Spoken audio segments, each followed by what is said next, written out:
चलिए, दिल्ली का जल संकट पार्ट टू जिसको लेकर बीजेपी और आम आदमी पार्टी के बीच जंग छिड़ गई है ना, अब उसकी बात कर लेते हैं।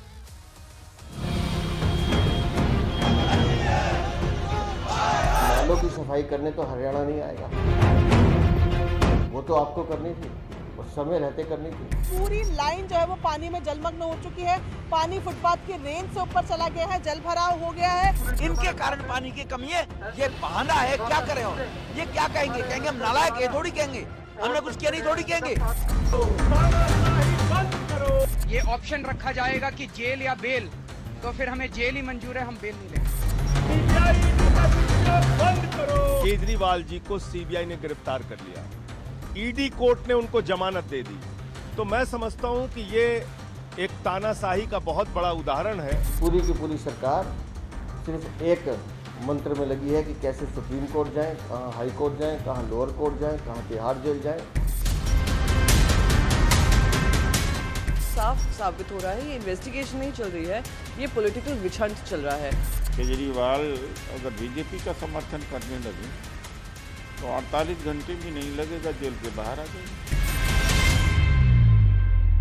अब देखिए, जल संकट से राहत मिली हो ना मिलो, वहां पानी नहीं मिल रहा था, अब पानी भरा गया, जल जमाव की समस्या होगी, इसलिए मैं जल संकट पार्ट 2 कह रहा हूं। मतलब दिल्ली में जल संकट पार्ट 2 क्या है? एक और दिल्ली में पीने के लिए पानी नहीं मिल रहा है, बूंद बूंद के लोग तरस रहे हैं। दूसरी ओर दिल्ली में जरा सी बारिश के बाद दिल्ली के कई इलाकों में पानी भर गया है, जल जमाव वाली स्थिति है, जल भराव वाली स्थिति। अब इसके लिए तो हरियाणा नहीं आएगा ना पानी निकालने, मतलब जल संकट के लिए हरियाणा जिम्मेदार है, जल जमाव के लिए कौन है? उसके लिए भी पड़ोसी राज्य जिम्मेदार हैं क्या? यहां तो एनसीडी की जिम्मेदारी है ना, और एनसीडी किसके पास है? आम आदमी पार्टी के पास।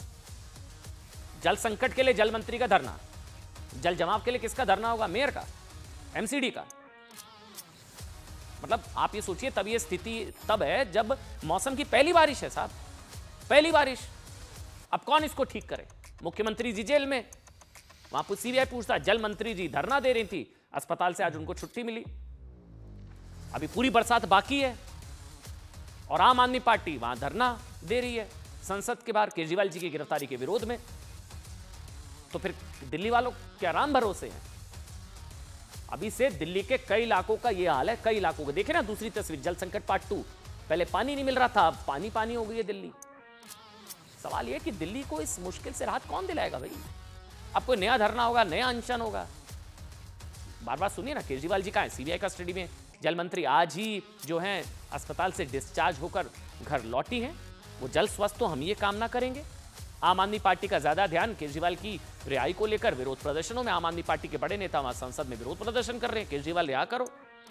जबकि दिल्ली जल संकट को लेकर आम आदमी पार्टी ने दावा तो यह किया था कि जब तक दिल्ली वालों की पानी वाली परेशानी खत्म नहीं होगी तब तक अनिश्चितकालीन अनशन पर वो रहेंगी। याद है ना आपको क्या वादा किया था? आतिशी जी ने क्या वादा किया था कि जब तक दिल्ली वालों का जल संकट या पानी वाली परेशानी खत्म नहीं होगी ना, तब तक वो अनिश्चितकालीन अनशन पर रहेंगी। जल संकट तो खत्म नहीं हुआ, आतिशी जी का धरना तो खत्म हो गया। अब क्या हुआ? उनकी तबीयत खराब हुई। अब तबीयत खराब की वजह से 4 दिन का अनशन था, 4 दिन बाद उनकी तबीयत खराब हुई। हम भी कहेंगे वो जल्द से जल्द स्वस्थ हो, और तबीयत खराब हुई की वजह से अनशन उनको खत्म करना पड़ा, उनको अस्पताल में भर्ती कराया गया।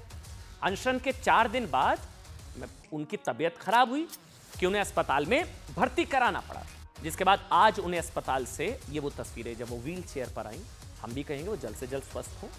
वो व्हील चेयर पर इस तरह से अस्पताल से उन्हें छुट्टी मिली, फिर वो व्हील चेयर से उठेंगे और वो गाड़ी में बैठ गए।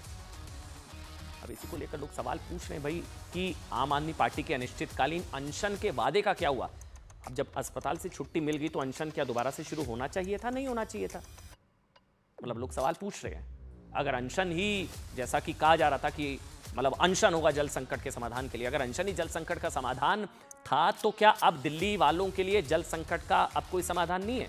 क्या आतिशी जी को अस्पताल से छुट्टी मिलने के बाद फिर से अनशन शुरू नहीं करना चाहिए था? हालांकि जब उन्हें अस्पताल से छुट्टी मिली तो वो व्हील चेयर पर नजर आई। हम भी उनके जल्द स्वस्थ होने की कामना करते हैं। व्हील चेयर से उतरकर वो गाड़ी में बैठी, लेकिन अनशन पर बैठने को लेकर स्थिति अभी तक स्पष्ट नहीं है। आज जब मैं सोशल मीडिया पढ़ रहा था तो कुछ लोगों ने लिखा कि मतलब आतिशी 4 दिन के अनशन में मात्र 8 घंटे स्टेज पर थी, वजन 700 ग्राम कम हुआ, हमारे यहाँ महिलाएं 9-9 दिन तक व्रत रखती हैं, उन्हें कुछ नहीं होता। आतिशी जी हॉस्पिटल से डिस्चार्ज होकर निकल रही हैं। देखिए, हम भी कहेंगे वो जल्द से जल्द स्वस्थ हों, लेकिन अनशन क्या अब क्योंकि अस्पताल से छुट्टी मिली कि अनशन उनको फिर से शुरू नहीं करना चाहिए था। उधर दिल्ली में भले पानी की कमी हो, पानी को लेकर प्रदर्शनों में कोई कमी नहीं है, जबरदस्त प्रदर्शन हो रहे हैं। आज बीजेपी ने अरविंद केजरीवाल के खिलाफ मटका फोड़ प्रदर्शन किया। एमसीडी के सदन के अंदर भी आज बीजेपी के नेता मटका लेकर पहुंच गए। एमसीडी के अंदर देखिए आप तस्वीरें, ये फुल स्क्रीन पर दिखाइए तस्वीरें, ये देखिए आप इन तस्वीरों को फुल स्क्रीन पर दिखाइए। ये एमसीडी के अंदर मटका लेकर पहुंच गए, ये देखिए आप, ये मटका अंदर पहुंच गया एमसीडी के सदन में। बीजेपी के नेता, अब आम आदमी पार्टी के लिए ड्रामा नौटंकीबाजी हो रही है सब, मतलब मटका लेकर एमसीडी के, और एमसीडी अंदर अरविंद केजरीवाल सरकार के खिलाफ पोस्टर के साथ साथ मतलब मटका लहराया गया। वो देखिए मटका नजर आ रहा है आपको। बीजेपी का आरोप है कि हर साल होने वाली जलभराव के लिए केजरीवाल सरकार जिम्मेदार है, क्योंकि दिल्ली में 700 नालों की सफाई होती है, लेकिन इस बार सिर्फ 150 नालों की सफाई हुई है, जबकि दिल्ली में सरकार भी आम आदमी पार्टी की और एमसीडी पर भी आम आदमी पार्टी का ही कब्जा है। बीजेपी ने यह भी सवाल उठाया कि आम आदमी पार्टी मतलब अगर यह मानती है कि जल संकट के लिए हरियाणा जिम्मेदार है, तो क्या जल भराव के लिए भी हरियाणा जिम्मेदार है? सुनिए। नालों की सफाई करने तो हरियाणा नहीं आएगा, वो तो आपको करनी थी और समय रहते करनी थी। पूरी सरकार सिर्फ एक मंत्र में लगी है कि कैसे सुप्रीम कोर्ट जाएं, कहाँ हाई कोर्ट जाएं, कहाँ लोअर कोर्ट जाएं, कहाँ तिहाड़ जेल जाएं। दिल्ली के अंदर पानी मूलतः 2 राज्यों से आता है, हरियाणा से और उत्तर प्रदेश से, और बड़ा हिस्सा दिल्ली का हरियाणा से आता है। हरियाणा की भाजपा सरकार लगातार झूठ बोल रही है। हरियाणा लगातार पानी कम कर रहा है।